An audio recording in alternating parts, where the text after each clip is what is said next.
radical, o número que fica dentro do meu radical, ou a gente chama de radicando ou de base, tá? A gente usa um nome ou outro. O número que fica em cima do meu radical é o índice. Quando a gente tem raiz quadrada, aqui eu representei com 2, só para mostrar o índice.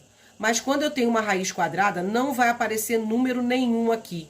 Então, toda vez que eu tiver um radical sem número nenhum, vocês já sabem que é uma raiz quadrada, tá bom? Então, eu tenho o índice, quando não aparecer nenhum, é o quadrado. Tenho o radical, que é o meu símbolo.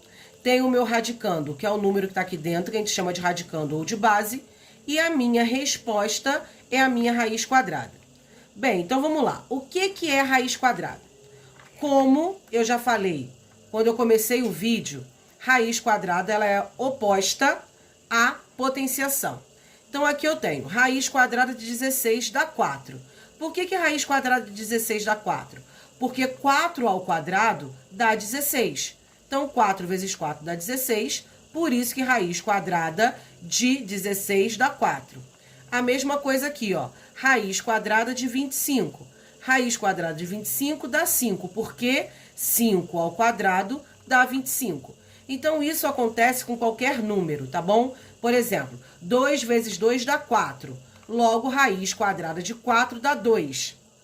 3 vezes 3 dá 9. Logo, raiz quadrada de 9 dá 3. 4 vezes 4 dá 16. Então, raiz quadrada de 16 dá 4. 5 vezes 5 dá 25. Logo, raiz quadrada de 25 dá 5. E assim por diante, tá? Isso ocorre porque esses números, quando a gente multiplica um número por outro, a gente chama de números que têm um quadrado perfeito. E esses números, todos eles, têm uma raiz quadrada exata, tá? Então, isso é raiz quadrada. Eu trouxe aqui 2 exemplos, tá? Aqui está dizendo que em raiz quadrada de 49 igual a 7, responda. Qual é a base? Lembra que eu falei para vocês que o número que está aqui dentro, ou a gente chama de radicando ou de base. Então, a minha base aqui seria o 49. Qual é o índice? O índice é o número que fica aqui em cima. Quando não tem nada aqui em cima, é o número 2. Então, meu índice, 2. Qual é a minha raiz? Raiz é o número que é a minha resposta.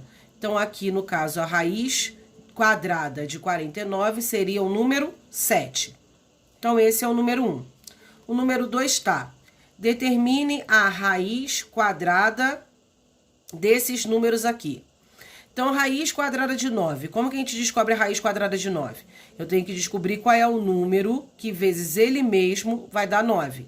Então, 3 vezes 3 a gente sabe que dá 9. Logo, raiz quadrada de 9 dá 3. A mesma coisa do 81. Eu tenho que descobrir qual é o número vezes ele mesmo, que vai dar 81. Então, 9 vezes 9, que dá 81. Logo, raiz quadrada de 81 dá 9. A mesma coisa no 64. Eu sei que 8 vezes 8 dá 64. Então, raiz quadrada de 64, 8. 10 vezes 10 dá 100. Logo, raiz quadrada de 100 dá 10. 1 vezes 1 dá 1. Logo, raiz quadrada de 1 dá 1. Tá bom?